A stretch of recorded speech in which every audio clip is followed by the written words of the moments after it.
খুশি মায়া গেল কই বাজার লইলা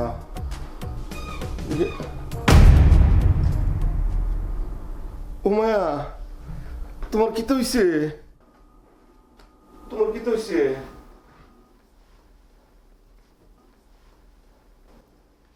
তুমি কান্দছো কে রে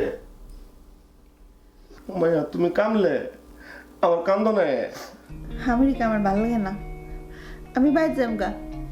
কিতা কইছি বুঝছুই যেমনে কইছো মনে হয়েছে তোমার বাপের বাড়ি জামাইকা আর শ্বশুর বাড়ি যাচ্ছ নাই আইটা আইটা দেবা গা ব্যাক আমেরিকার থেকে মমি সিং কত দূরে তুমি জানো না আমি যাম গা কইছি যাম গা কিতা কইছি বুঝছুই এল্লাল্লাহ ঘরে থাম যায় এল্লাল্লাহ ঘরে থাকা আর চিড়িয়াখানা থাকা একই কথা